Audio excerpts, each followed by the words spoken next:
नमस्कार। कहानी संसार में आप सभी का स्वागत है। कहानी संसार में आज तुर्की के प्रसिद्ध पात्र और चरित्र तथा कहानीकार मुल्ला नसीरुद्दीन होजा की कहानियाँ। आज की इस वीडियो में हम मुल्ला नसीरुद्दीन की 5 महत्वपूर्ण लघु कथाओं के बारे में जानेंगे। सबसे पहली कहानी है रोटी क्या है। तो आइए सुनते हैं। एक बार मुल्ला नसीरुद्दीन पर राज दरबार में मुकदमा चला कि वे राज्य की सुरक्षा के लिए खतरा बन गए हैं और राज्य भर में घूम घूम कर दार्शनिकों, धर्मगुरुओं, राजनीतिज्ञों और प्रशासनिक अधिकारियों के बारे में लोगों से कह रहे हैं कि वे सभी अज्ञानी, अनिश्चयी और सत्य से अनभिज्ञ हैं। मुकदमे की कार्रवाई में भाग लेने के लिए राज्य के दार्शनिकों, धर्मगुरुओं, नेताओं और अधिकारियों को भी बुलाया गया। दरबार में राजा ने मुल्ला से कहा, पहले तुम अपनी बात दरबार के सामने रखो। मुल्ला ने कहा, कुछ कागज़ और कलमें मंगा लीजिए। कागज़ और कलम मंगा ली गई। 7 बुद्धिमान व्यक्तियों को एक एक कागज़ और एक कलम दे दीजिए। मुल्ला ने कहा।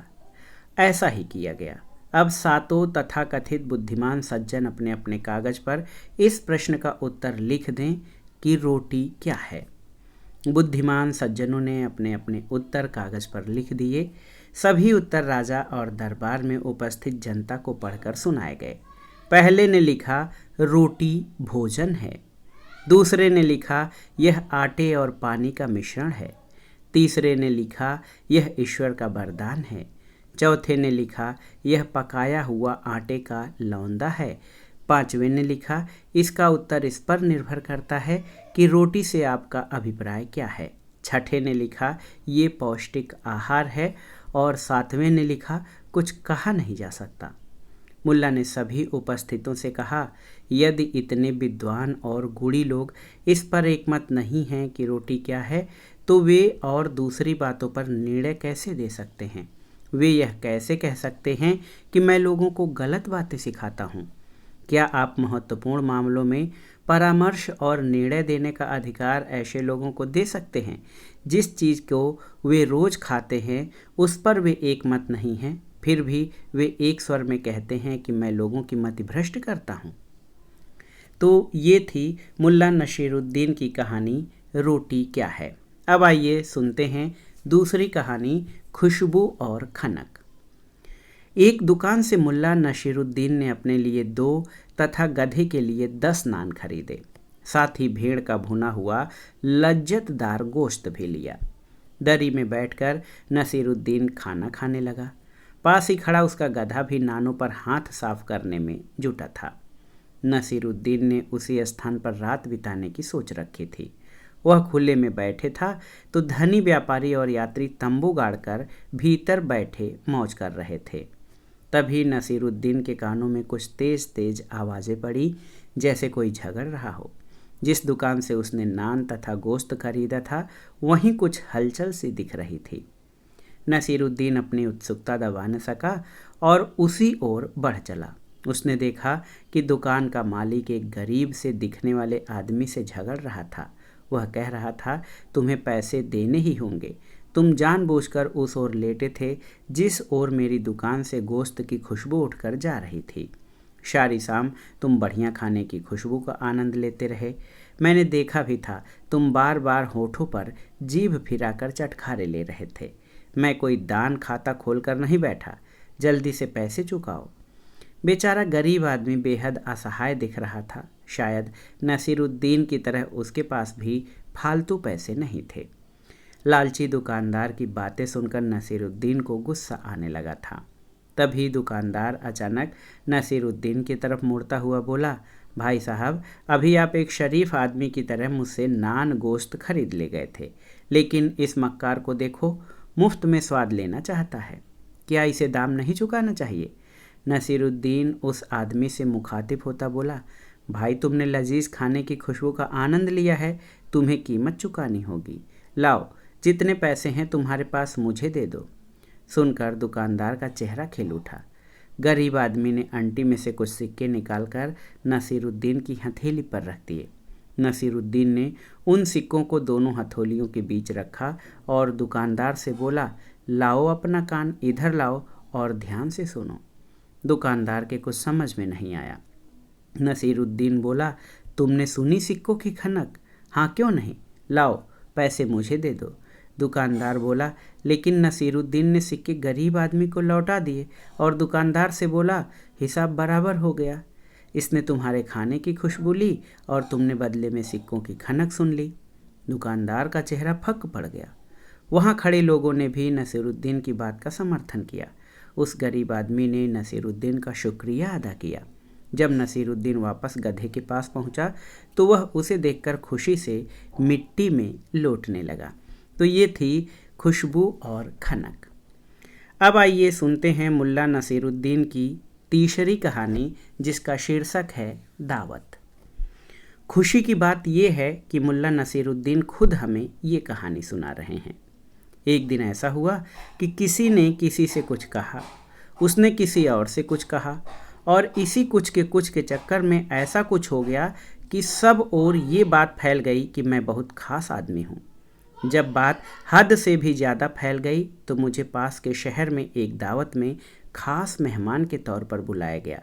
मुझे तो दावत का न्योता पाकर बड़ी हैरत हुई। खैर, खाने पीने के मामले में मैं कोई तकल्लुफ़ नहीं रखता, इसलिए तय समय पर मैं दावत खाने पहुंच गया।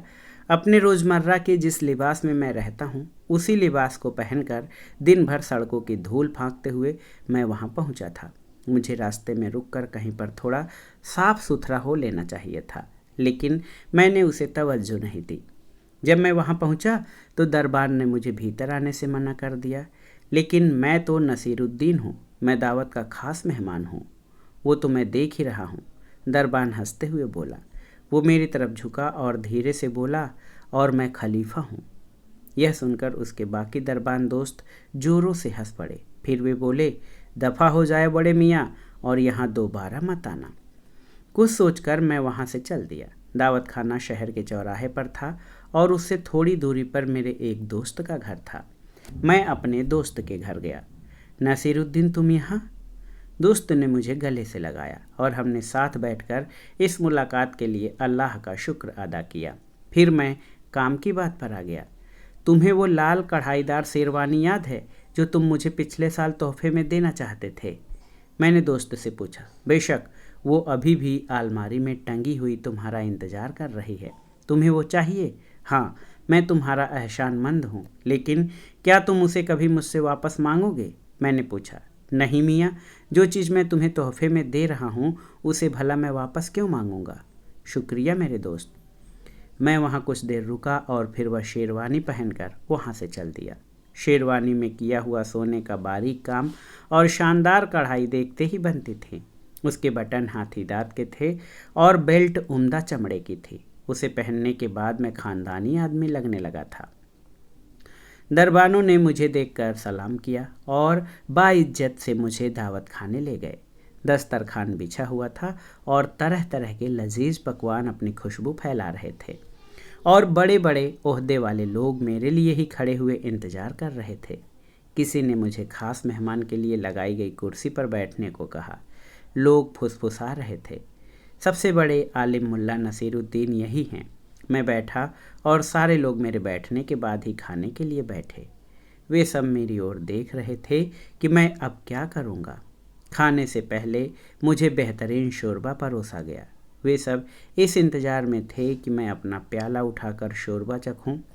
मैं शोरबा का प्याला हाथ में लेकर खड़ा हो गया और फिर एक रस्म के माफिक मैंने शोरबा अपनी शेरवानी पर हर तरफ उड़ेल लिया।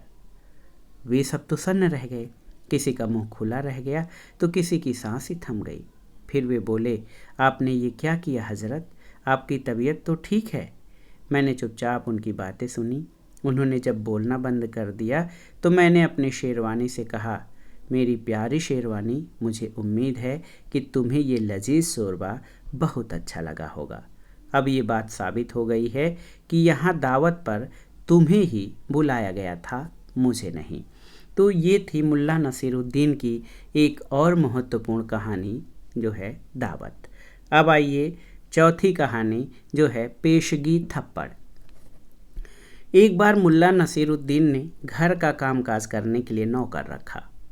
उसका मानना था कि तालाब से पानी भरकर लाना और उस जैसे इज्जतदार आदमी के लिए अच्छा नहीं।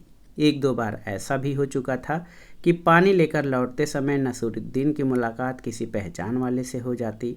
वो आदाब करता तो नसीरुद्दीन को भी झुककर जवाब देना पड़ता और नसीरुद्दीन के कंधे पर घड़े में रखा सारा पानी सामने वाले पर जा गिरता। किसी से कुछ कहते न बनता था। उसके नौकर का नाम था अब्दुल।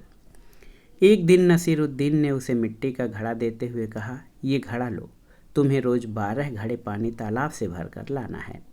अब्दुल ने रजामंदी में सिर हिलाया। जैसे ही वह जाने को तैयार हुआ कि नसीरुद्दीन बोला, सुनो, सावधानी बरतना, घड़ा टूटना नहीं चाहिए।